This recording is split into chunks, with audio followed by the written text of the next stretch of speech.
समझाया है। ध्रुव ने नन्हे नन्हे हाथों से मैया के पैर छुए हैं। जा रहा हूँ माँ, अगर कोई शेर चीता भेड़िया खा गया तो कह नहीं सकता, और अगर भगवान के दर्शन हुए तो तुमसे फिर मिलूंगा आके।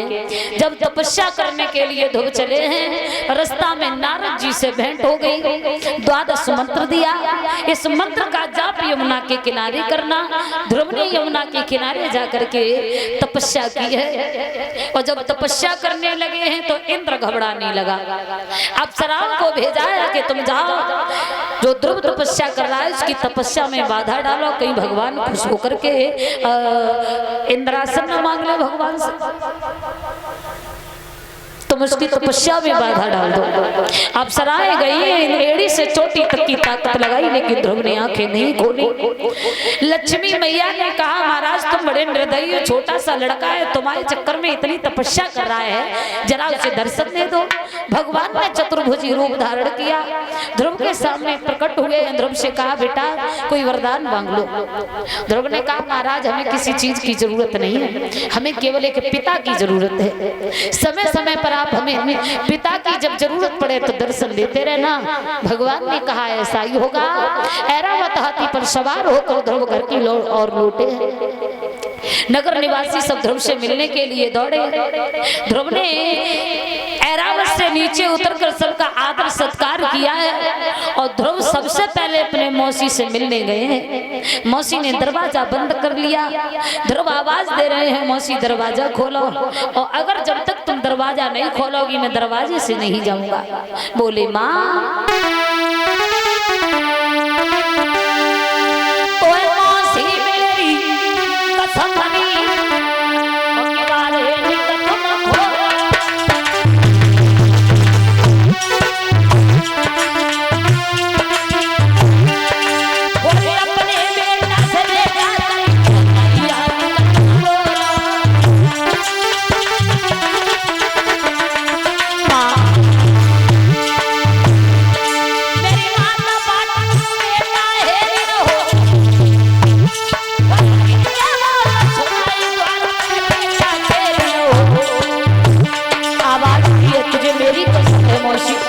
दरवाजा खोल दो।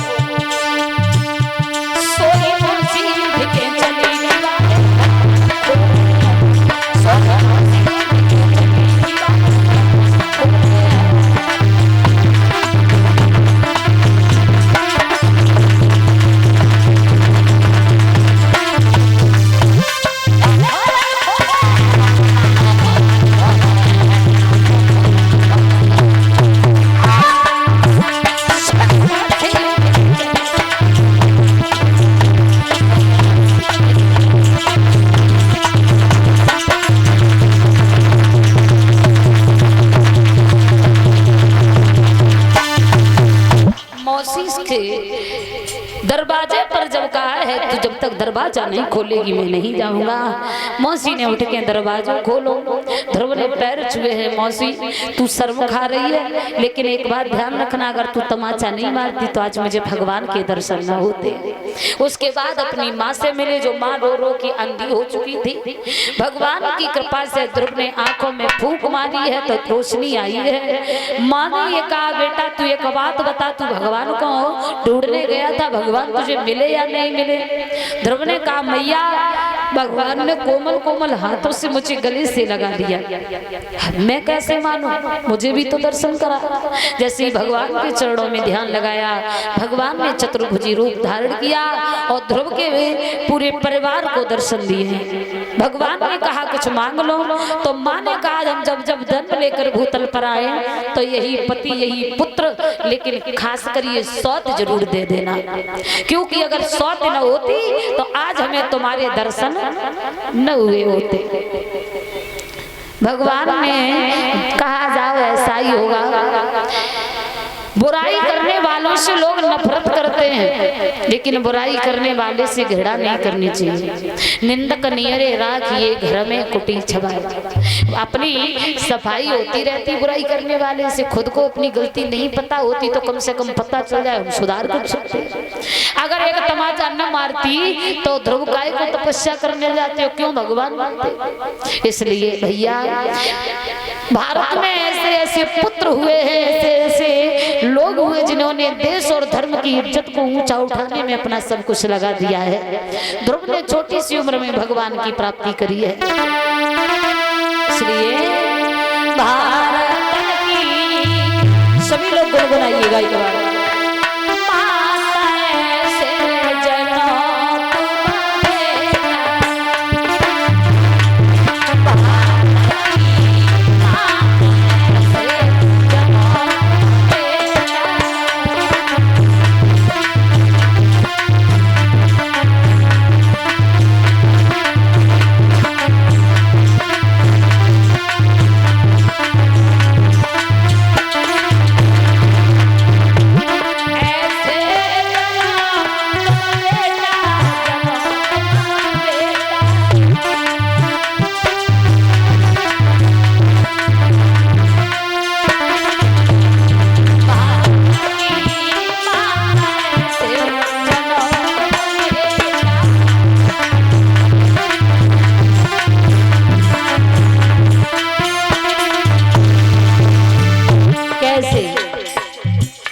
आजकल हम देख रहे हैं माताएं बहनें, बच्चे की पहली गुरु माँ होती है।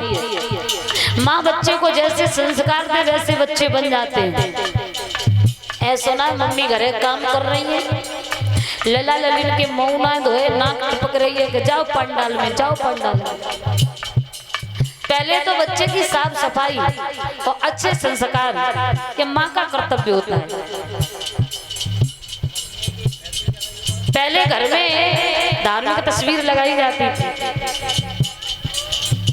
बड़ी बूढ़ी माताएं जो होती थी राम की कृष्ण की ये मूर्ति लगाती थी। आजकल पता कैसी मूर्ति लगाई जाती है? लेला गोविंद की ना लगाई जाए, गोविंदा की लगाई जाए। के कलयुग की देवता है, गोविंद ना रहे गोविंदा देवता हुए। देविन में श्री देवी की लगाई जाए, दुर्गा देवी की, लक्ष्मी देवी की तस्वीर नहीं होती घर में है। और ये नाटक बहुत देखती, बहुत पिक्चर देखती। लला संग परो है और मम्मी पिक्चर देख रही और वे डाकू ना हो तो पिक्चर न वे खूब लात मार घूसा मार खेलते हैं। लला सोचा तो मम्मी बहुत अच्छी चीज देख रही, और जब वो लला बड़ो हो जाता तो वो मम्मी पिक्चर में देखती वो हकीकत में करके दिखाती। रामायण सुना करो, गीता पढ़ा करो तो बच्चों में संस्कार आए। देखो कैसे कैसे पुत्र हुए देश में।